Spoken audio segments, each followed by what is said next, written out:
Shabbat Shalom, happy Sabbath.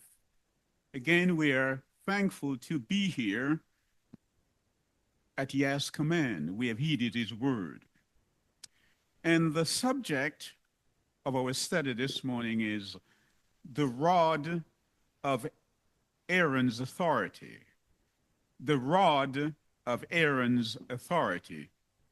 And we could easily have titled that to the rebellion of Korah. The rebellion of Korah.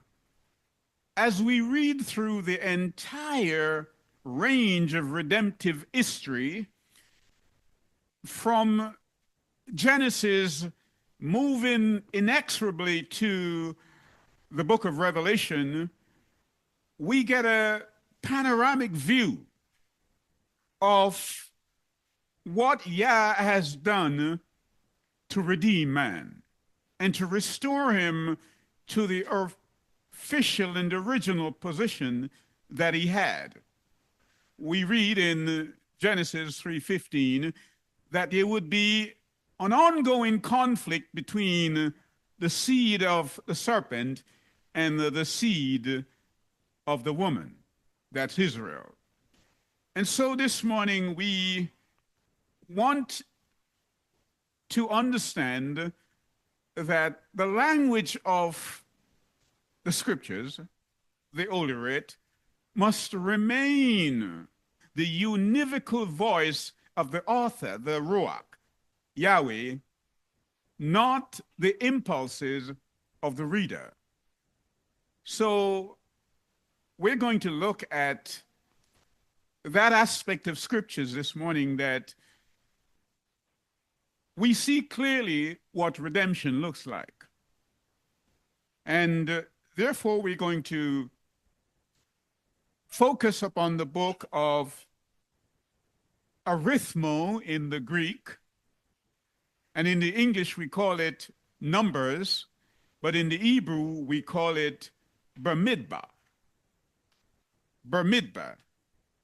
And we're going to start at chapter 16. But before we start, I should early say this to you, that as we look at Israel being led out of Egypt, it took just a few days for the children of Israel to leave Egypt. But it took 40 years to get Egypt out of them. And so we see this often when people come in from the world into the church, into an assembly. They bring so much baggage with them that it's difficult sometimes to rid them of the secular things that they have brought into the church. And so this morning, we are going to be watching how Israel experience speaks to us even in the end time.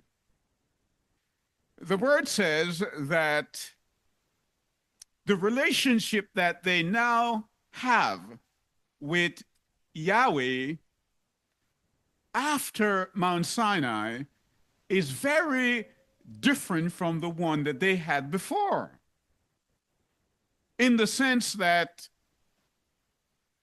Yah is under obligation to either bless them or curse them.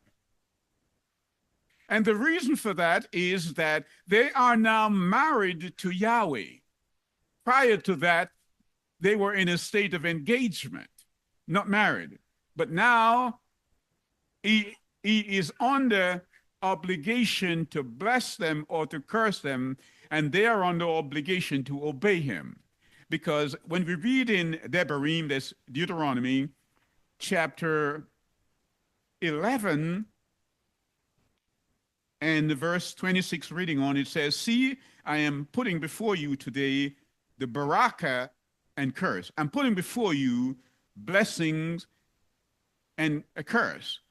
The barakah, when you obey the commands of Yahweh, your Elohim, which I command you today, and the curse if you do not obey the commands of Yahweh, your Elohim, but turn aside from the way which I command you today to go after other mighty ones which you have not known, and I shall be when Yahweh your Elohim has brought you into the land which you go to possess, that you shall put the Barakah on Mount Gezerim and the curse on Mount Hebel. So because of this covenant relationship now, because in Shemot, that is Exodus 19, verses 5 and 6, when we read that, Yeshua said, if you obey me, you will be unto me a kingdom of priests. You will be a kingdom of priests. So whenever you obey me, you will be blessed. And when you don't obey me, you will receive cursing. So Yah is now under that obligation to either bless them or curse them. Come with me now to chapter 16 of Bemidbar. That's the book of Numbers, or arithmo in the Greek. And the word says, and Korah, son of Yitshah, son of Keath, son of Levi, took both Dathan and Abiram, the sons of Eliab, and On, sons of Peleth, sons of Reuben. And they rose up before Moshe with some of the children of Israel, 250 leaders of the congregation, called ones of the meeting, men of name. These are renowned men. They rose up against Moses. They're questioning Moses' authority. We see here that Moses really did not want this situation here. He did not want this position. And he questioned his ability to do it. But Yahweh chose him. And now Korah, who is the first cousin of Moses, has risen up against him. And they assembled against Moshe and against Aaron and said to them, enough of you. Enough is enough. For all the congregation is Kodesh, all of them, and Yahweh is in their midst. Why then do you lift up yourselves above the assembly of Yahweh?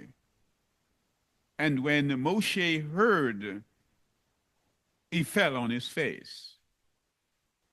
Korah, a first cousin of Moses, decided that enough was enough. And Moses has taken on too much on himself, because all the congregation was holy. That's what Korah thought. And it's quite obvious that they were not all holy, because they had just come out of a situation where they had worshipped a golden calf. And they had done many other things to offend Yah. But one of the things here that perhaps we have missed when we read it last time is that these sons here, he says they are sons of Reuben, meaning that Reuben is the firstborn. And Levi is third. You have Reuben, Simeon, and Levi.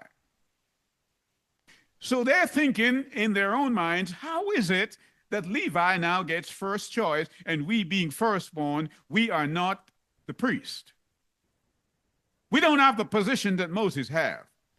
And so they rose up against him and questioned not only his authority, but also Aaron's authority.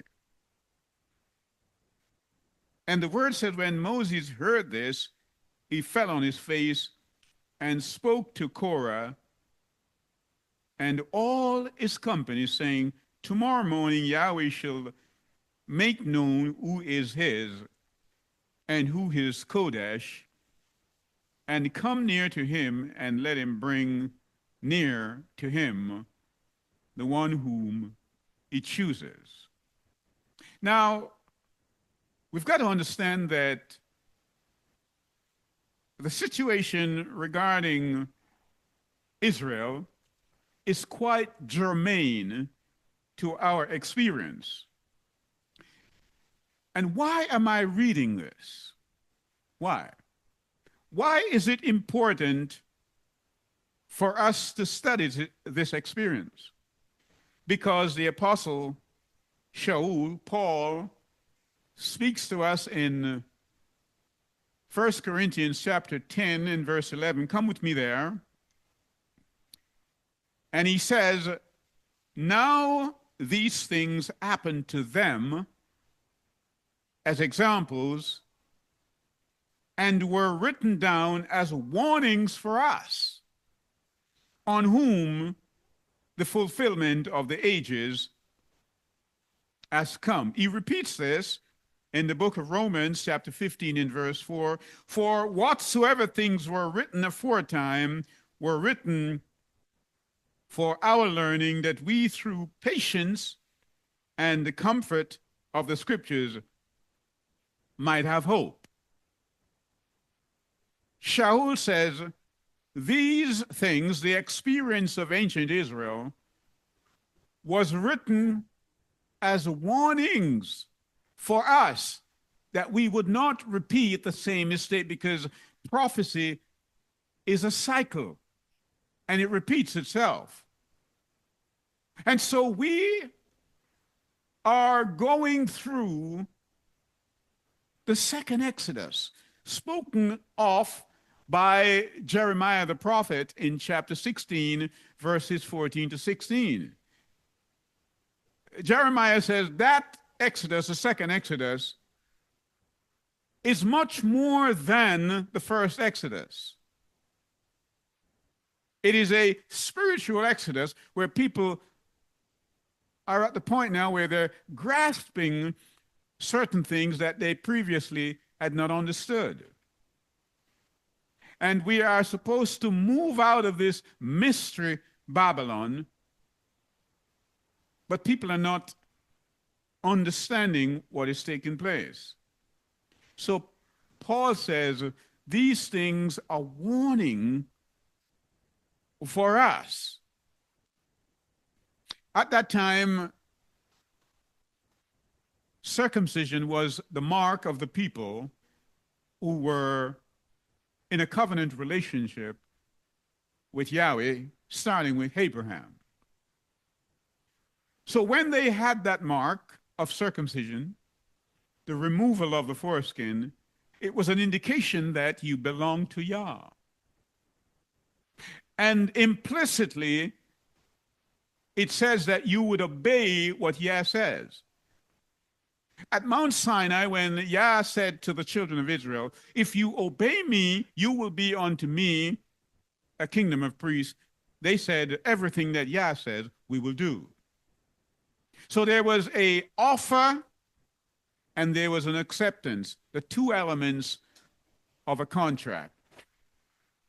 But they did not follow through with the contract, with the covenant.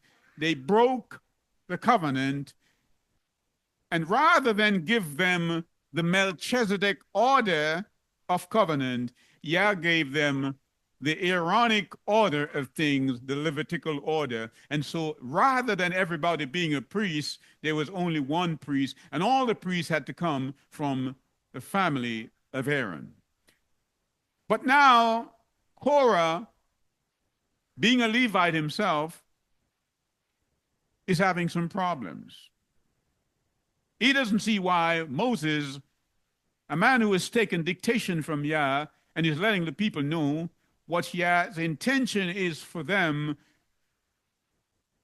is questioning the authority. And sometimes people do this. They don't know whether Yah has called you in ministry and the purpose for that, but they question your authority, whereas they accept other people who were not called, even as Korah here was doing. So he wants to know, why has Moses taken so much on when all the people are righteous? Even though he knows and should have known, if he didn't know, that they were not all righteous. If they were all righteous, they would never have taken a golden calf and worshiped the golden calf. But it was an expedient situation to get at Moses. And so let's read on. The word says in verse 5, and Moses spoke to Korah and all his company, saying, tomorrow morning Yahweh shall make known who is Kodesh, and come near to him, and let him bring near to him the one whom he chooses.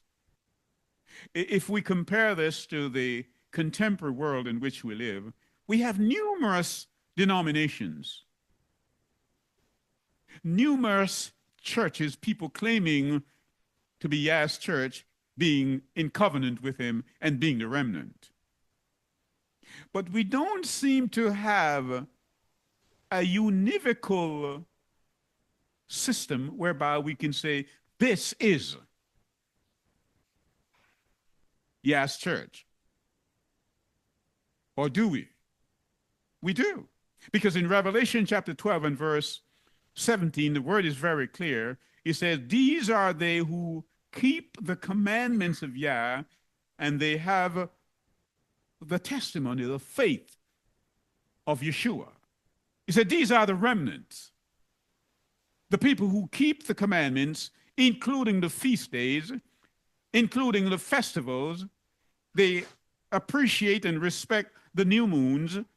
He says, these are the people of Yah, the remnant people. And so Moses here is saying, all of you are claiming that you're leaders. But Yah's leaders, or Yah's true people, are the ones who keep his commandments and have the testimony of Yeshua. So whenever a person gets baptized today, which could be likened to the circumcision of the time of Abraham, implicit in that baptism, you are declaring publicly to your community and to others that you are now a committed person doing the will of Yah. That's what you're saying. And so if you're following Yeshua, and Yeshua clearly taught that you ought to keep the seventh-day Sabbath and you ought to keep the feast days, and you go contrary to that covenant agreement, then you're doing no better than those who broke the covenant and worship a golden calf. You're doing no better. Because once you veer from the chosen path that Yah has set for you to follow, remember the seventh day to keep it Kodesh. 6 days you shall labor and do all your work, but on the seventh day, these hours are sacred hours and they belong to Yah. That's what Leviticus chapter 23 makes very, very clear to us. So it doesn't matter how well you worship on another day, you cannot make that day a Sabbath. Only the seventh day is a Sabbath. We ought to worship Yah every day because everything that we do is worship. So our lifestyle is worship, or at least it should be.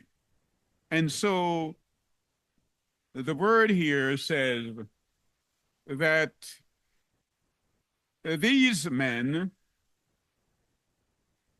they were doing things presumptuously. Presumptuously. They were committing sins. And Yah makes it clear that forgiveness of sin is not for presumptuous sin. My little children, sin not. But if you sin, there is an advocate. That's Yeshua. And last week, I made the point that Yeshua is not only our advocate, our attorney, but he's also our judge. Now, what's clear in that is this, that if your attorney happens to be your judge, you have a case you can't lose. That's, of course, only if you fire your attorney. You go to court one morning with your attorney and you're facing perhaps life sentence, which is what this is. And you find out in court that your attorney is the one trying the case, your judge. That's what Yeshua is. Your attorney and your judge. So we are in good stead. But Korah didn't seem to understand that.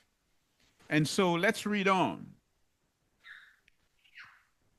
Verse 6 of chapter 16 of Bemidbar. Do this, take fire alders, Korah, and all your company, and put fire in them, and put incense in them before Yahweh tomorrow. And it shall be that the one whom Yahweh chooses is the Kodesh one. Enough of your sons. Enough of you, sons of Levi. You're too much, you sons of Levi. You want positions to esteem yourself, but not necessarily for the work that Yah has called us to do. And Moshe said to Korah, hear now, you sons of Levi, is it a little to you that the Elohim of Israel has separated you from the congregation of Israel to bring you near to him to perform the service of the Mishkan of Yahweh and to stand before the congregation to serve them, and that he has brought you near to himself, you and all your brothers, the sons of Levi, with you, yet you seek the kahuna as well. Yah has called you into a position to serve in the temple. But that's not enough. You want the priesthood. That's what Moses is saying to Korah. And we see that from time to time. People who are not necessarily called by Yah take up positions, establish churches, assemblies for which they were not called. No evidence of it. But Korah was not satisfied with the position that he had. He wanted the priesthood. Verse 11, therefore you and all your company are assembled against Yahweh and Aaron. What is he that you grumble against him? And one of the besetting sins that Israel had, they were tempting Yah all the time, always grumbling about things. Grumbling. And the word in Proverbs says, before grumbling come, before contention, it's pride. Pride. And we see that pride here in Korah and all the men. They wanted position for which they were not called. And when a person takes up a position for which he was not called, he doesn't know what he's doing to himself. And the word says in verse 12, and Moshe sent to call Dathan and Abiram, the sons of Eliab, but they said, we're not coming up. Moses wants to speak to them, and all of Israel knows that Moses is called by Yah. They watched all the miracles that were performed by him through Yah, and here, with disrespect, the impudence of him, Korah and his men, was such that it was inexplicable. Moses could not believe it.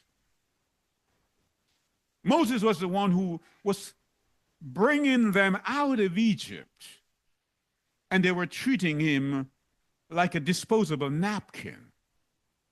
And people do that. It doesn't matter how well you have treated them in the past. Sometimes they forget that you have done them a good deed. And I can understand why Nehemiah cries out in chapter 13 of his book that bears his name, remember the good deeds that I have done to others. And so, verse 14, also you have not brought us into the land flowing with milk and honey,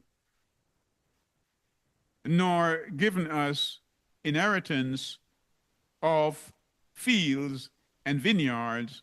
Would you bore out the eyes of these men? We are not coming. Did you hear what they said? They said to Moses, you have not given us the things that were promised in the land of promise. In fact, we're not even there. You have not taken us there. But they're not taking any blame for the fact that the reason they're not in the land of promise is because of themselves. And so the whole thing is this. In Yah's bringing them from Egypt to the promised land, we read in Deuteronomy chapter 8 and verse 2, come with me there. It says, and thou shalt remember all the way which Yahweh thy Elohim led thee these 40 years in the wilderness to humble thee and to prove thee to know what was in thine heart, whether thou wouldest keep his commandments or not. He says, I took you this way. It could have taken days for you to leave Egypt to the promised land, but I took you this way. You know, Euclidean geometry tells us that the shortest distance between 2 points is a straight line. Why then did Yahweh not take them through the Euclidean straight line path? They would still have gone into the promised land with the sins in their hearts, and their hearts were not right. And if we read the book of Joshua in chapter 5, we see even the second generation of Israelites went into the promised land and they were not circumcised. Joshua had to circumcise them. Many people are in Yah's assemblies today and they are not circumcised in the heart. They are not saved. They are lost in the church. And that's why we understand the parable of the lost coin. We know the lost sheep. The lost sheep is out there somewhere in the pasture somewhere. We know where to go and get the lost sheep. But the lost coin was lost in the house, lost in the church, lost in the institution, lost in the denomination, lost in his or her religion. That's why the Ruach speaks expressly in 1 Timothy chapter 4 and verse 1, that in the last days, many will leave the faith, not the church. They will remain in the church, but they have lost the faith. They have left the faith, meaning they have lost. They're lost in the church. So we have got to understand that. The children of Israel spent 11 months at Mount Sinai. And Yah spoke morality to them during that period of time. And after leaving, they wandered in the wilderness for some 38 years. They wandered. They couldn't make it through. They even sent spies to spy out the land. And only two, Caleb and Joshua, brought back a good report. Only the two. So, verse 15. And Moshe became very displeased and said to Yahweh, do not respect their offering. I have not taken one donkey from them, nor have I done harm to any of them. Then Moshe said to Korah, tomorrow you and all your company shall be there before Yahweh, you and they and Aaron, and take each one of his fireholder, and you shall put incense in it, and let each one bring his fireholder before Yahweh, 250 fireholders, and you and Aaron, each one with his fireholder. So each one took his fireholder and put fire in it and laid incense on it and stood at the door of the tent of appointment with Moshe and Aaron. And Korah assembled. I mean, can you understand his presumption? It says, and Korah assembled all the congregation against them at the door of the tent of appointment. Then the esteem of Yah appeared to all the congregation, and Yahweh spoke to Moshe and to Aaron, saying, separate yourself. What must he do with such people? Separate yourself from them, and let me consume them in a moment. But they fell on their faces and said, O El Elohim of the spirits of all flesh, when one man sins, are you wroth with the whole congregation? And so the people were afraid of Yah. And verse 23 says, and Yahweh spoke to Moshe, saying, speak to the congregation, saying, move away from around the tents of Korah, Dathan, and Abiram. So Moshe rose up and went to Dathan and Abiram, and the elders of Israel followed him. And he spoke to the congregation, saying, please turn away. And they did. They moved away from around the tents of Korah, Dathan, and Abiram. And verse 28, and Moshe said, by this you know that Yahweh has sent me to do all these works, not because of my own heart. If these die, as all men do, or if they are visited as all men are visited, then Yahweh has not sent me. But if Yahweh creates what is unheard of, and the earth opens its mouth and swallows them up with all that belongs to them, and they go down alive into the grave, then you shall know that these men have scorned Yahweh. Moses says, they're not going to die an ordinary death. The way you will know that Yah has chosen me is if Yah does something special and the earth opens up and receive them while they're yet alive. Verse 31 says, and it came to be as he ended speaking all these words, that the ground under them split apart, and the earth opened its mouth and swallowed them up with their household, and all the men with Korah, with all their goods. So they died. They're looking for leadership, but they died. Now, what is interesting, though, is that the word says that this, well, come with me to Bemidbar, chapter 26, and we will read from verse 7.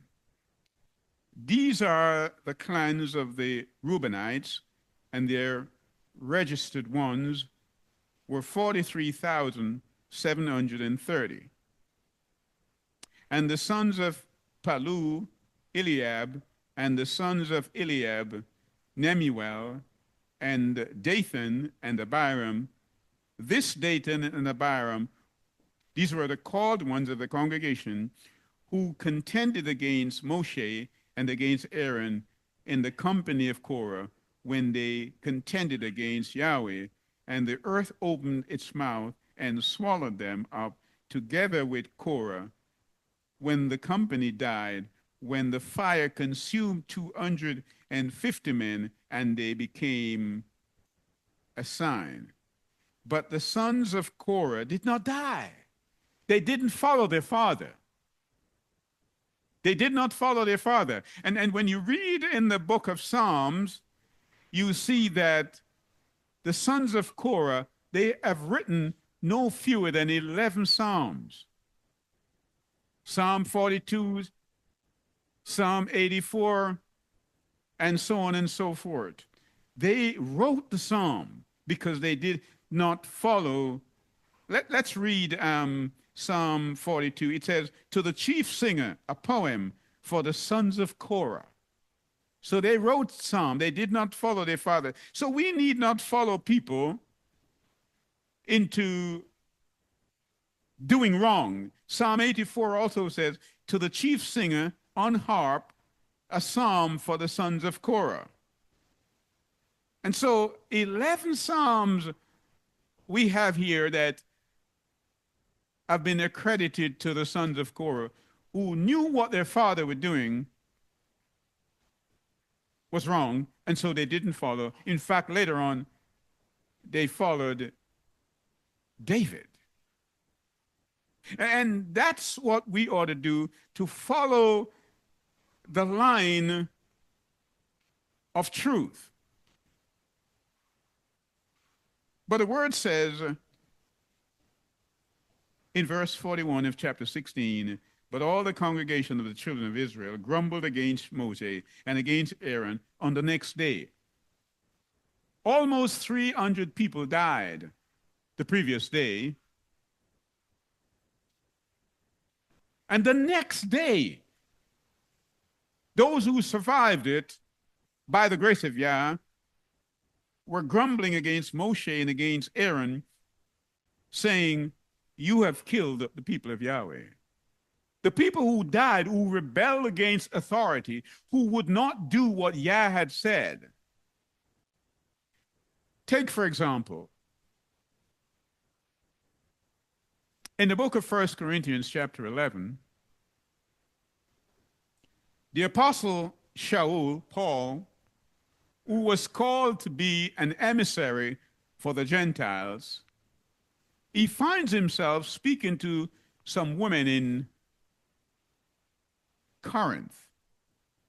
And he's telling them, when you come into the assembly, when you come in to worship Yah in the assembly, you must cover your hair, cover your head.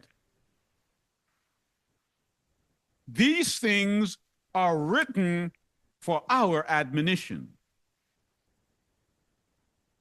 Today, if you go into any average congregation, very seldom will you see a woman covering her head. And she will tell you, my hair is my covering, is my glory. She will tell you that. The word says in Leviticus chapter 10, whoever comes near Yah must glorify him, not yourself. You don't come with long hair to glorify yourself. You cover yourself to bring glory to your Yah, who is your ultimate head.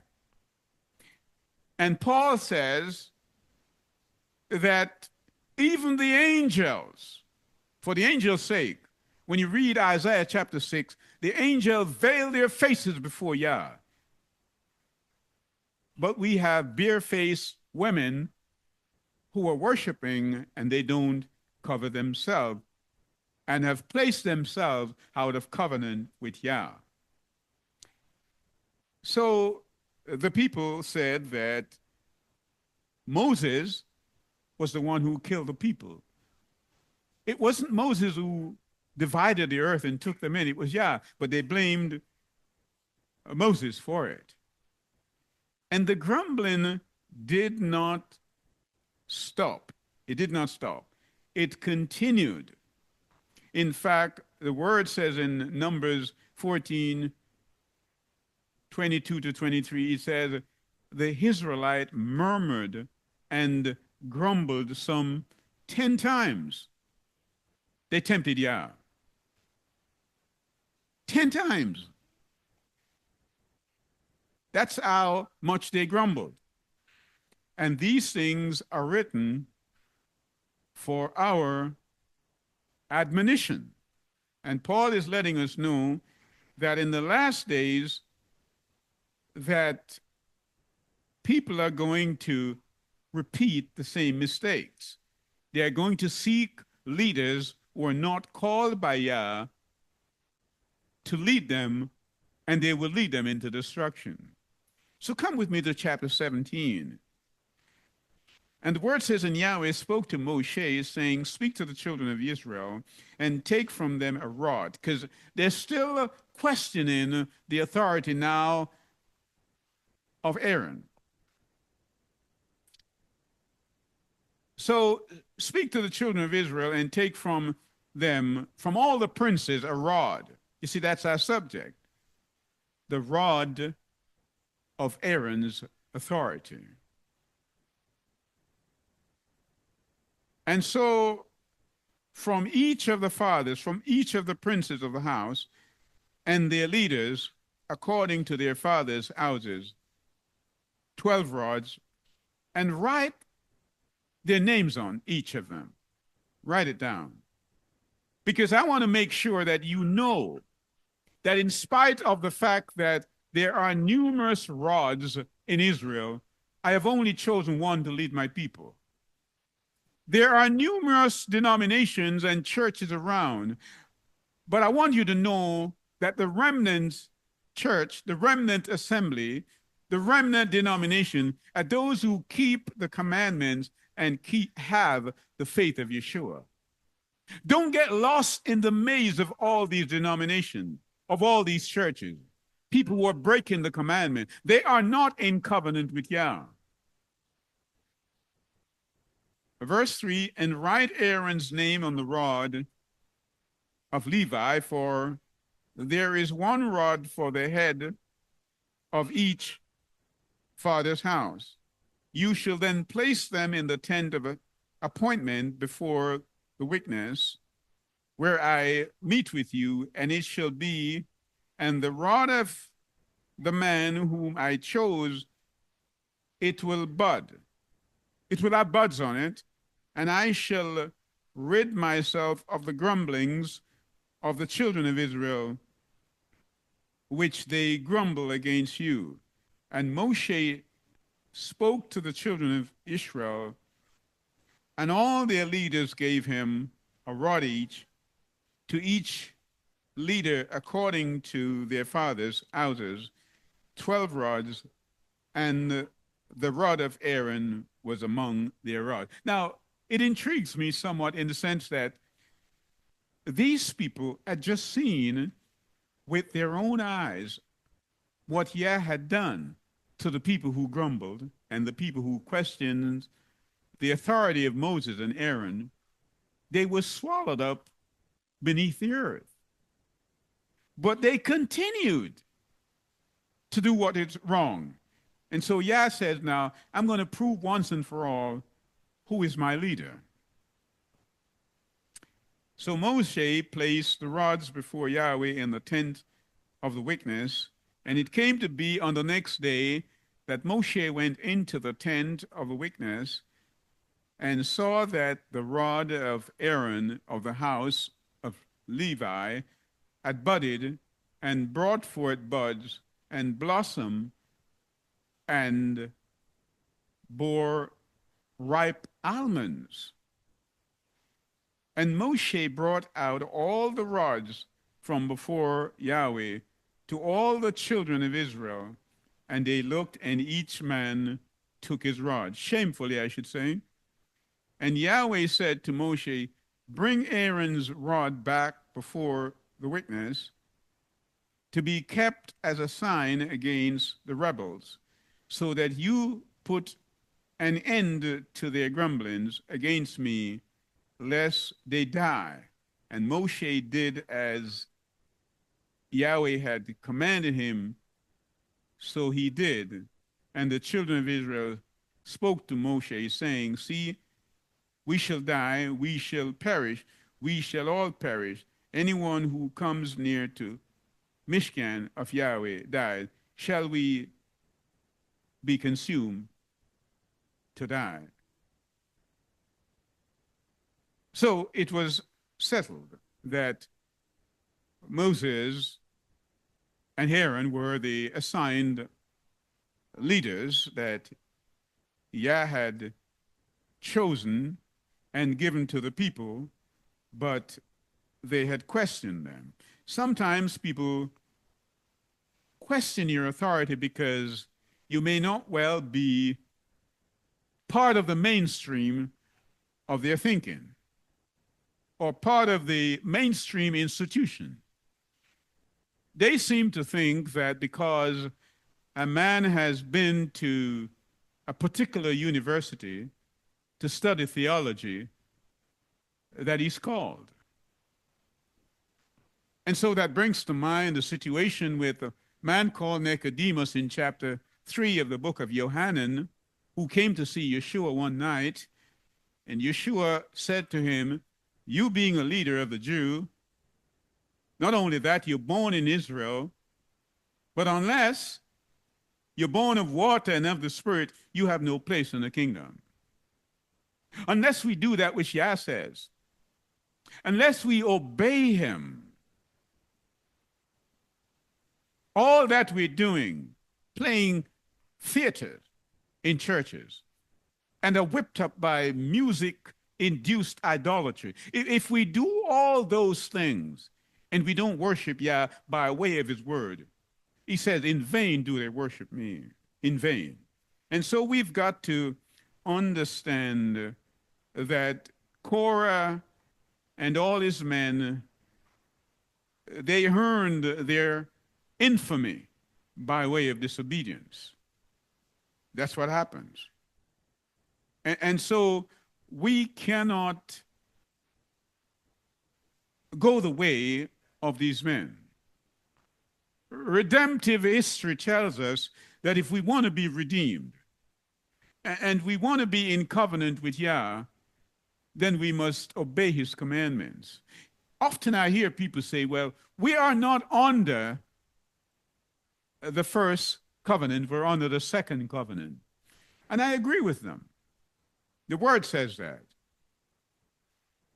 But my question to them is,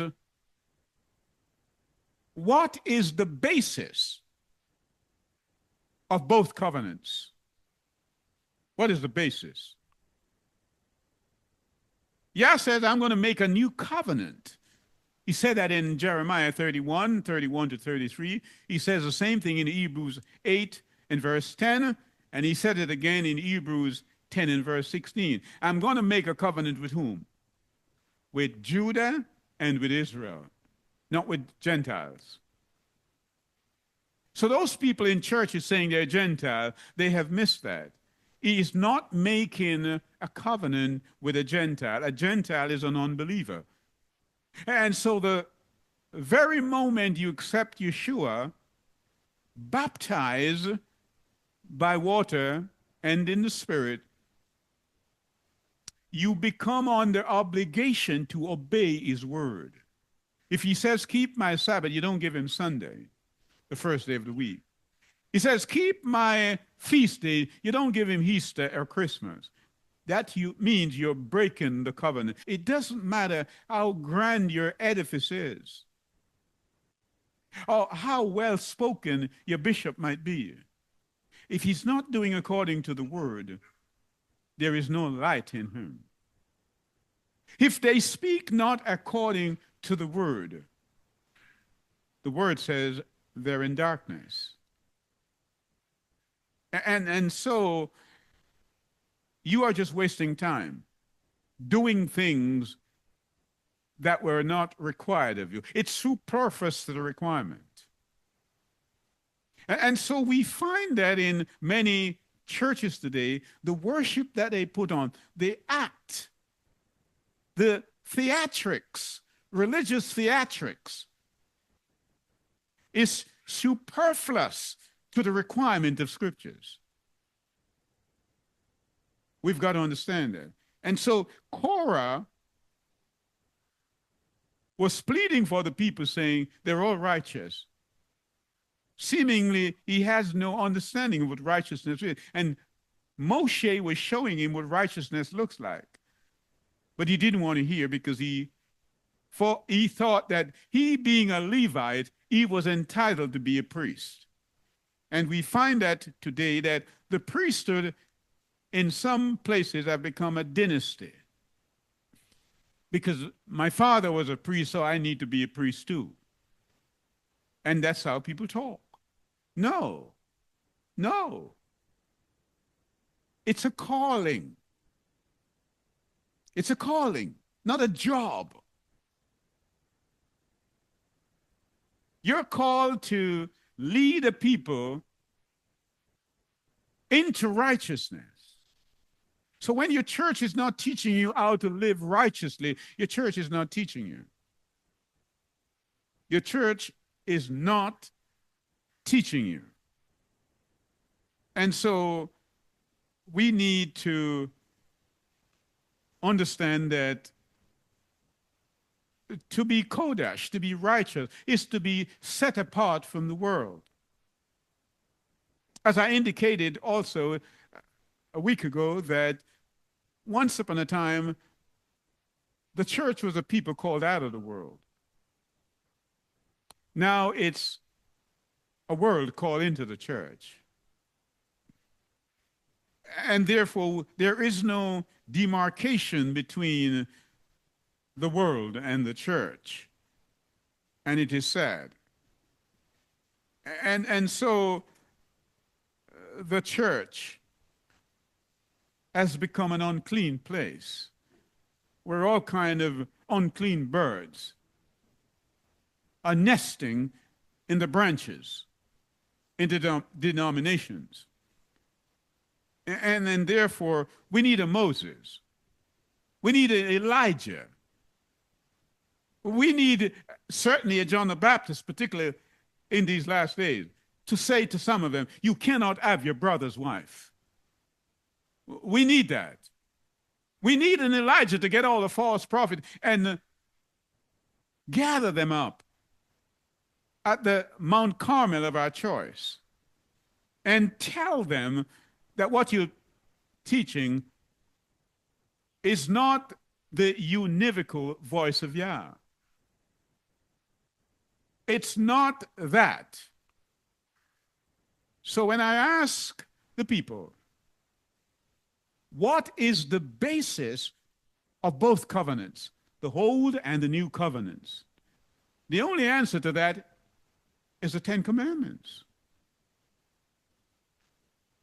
The Ten Commandments were spoken by Yah in Shemot, Exodus chapter 20. And Yah said, I'm going to put the same laws, not on tablets of stone, but I'm going to put them in your heart.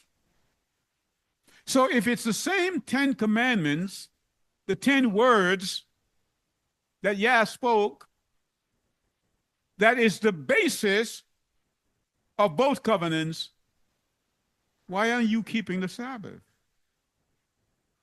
It's now in your heart. You think Yah put it in your heart for you not to keep it? And it's always quite risible to hear false teachers telling other false teachers to beware of false teachers. So let's go to the book of Revelation, Chizayon.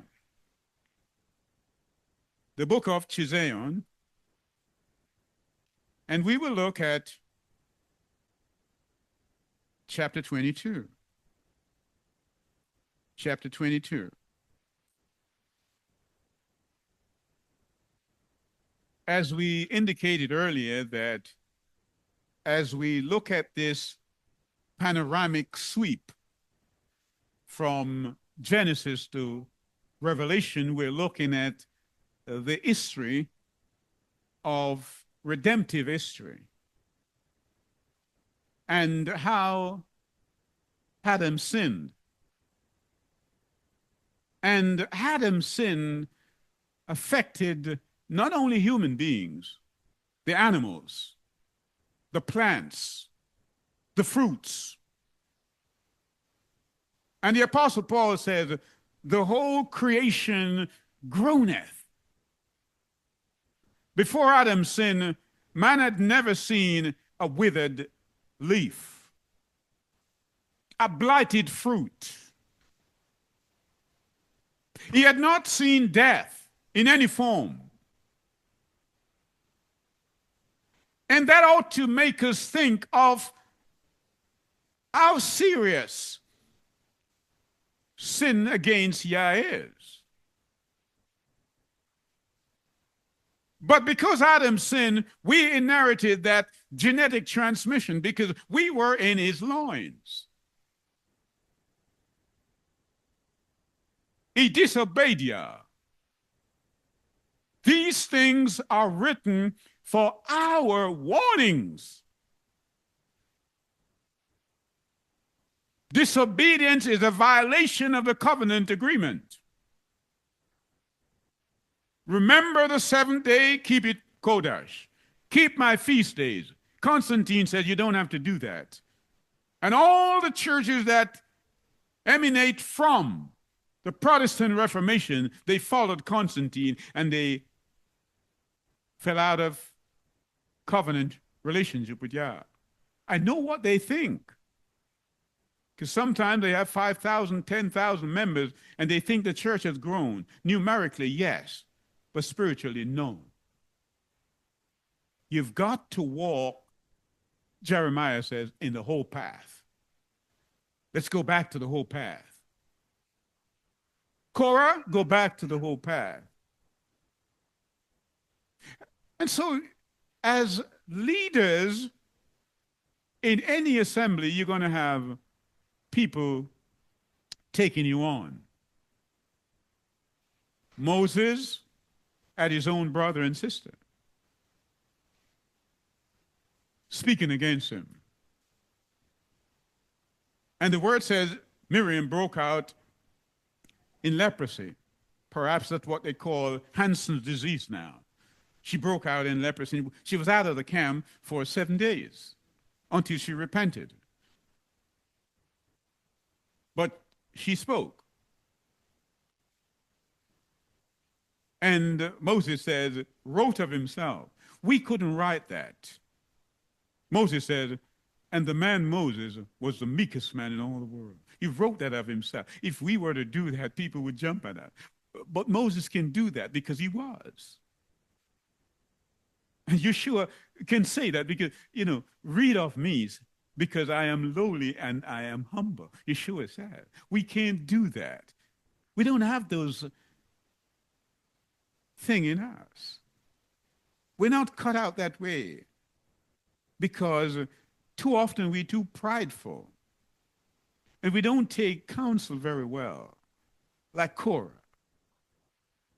But the word is letting us know that in the last days, what you're going to be seeing in the assemblies and the churches among the leaders is exactly what Korah did.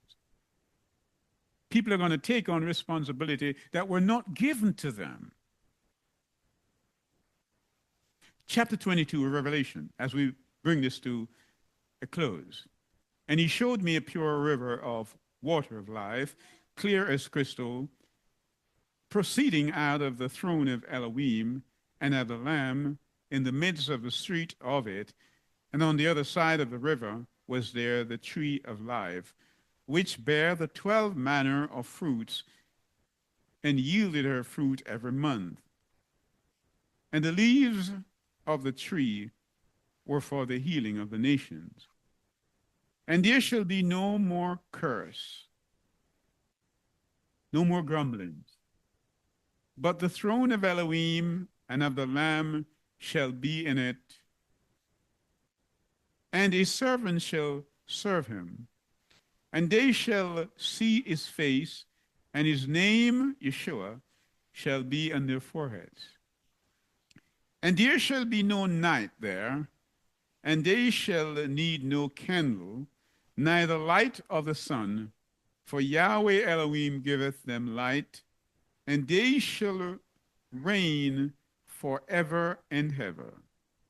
And he said unto me, these sayings are true, faithful and true. And Yahweh Elohim of the Kodesh prophets sent his angels to show unto his servants the things which must shortly be done. Behold, I come quickly. Blessed is he that, what? Keepeth the sayings of the prophecy of this book. Barak are those who keep the sayings, the people who do them. And so it comes back to the point I was making earlier, that unless we walk in the path, in the light of his word, the univocal word of Yah, there's no variance in him, no shadow in him. The perspicuity of his word is such, it's clear. Keep my commandments and live. That's what he said. May we take these things seriously and recognize that as Yah chose Aaron, he has chosen certain people in these times, and you need not look for them only in vast institutions or in vast assemblies or in great edifices. Sometimes he calls them even to a burning bush, even in a house assembly. He calls them from all walks of life. Sometimes they're like Gideon. Sometimes they're just ripening fruits like Amos, figs. And so we need that discerning eye to understand who Yah has called, because you will see, you will know them as dry sticks. But when Yah calls them, you will see that they're budded and they're bearing fruit. Almond, you can see that. In Yeshua's name, I pray. Amen.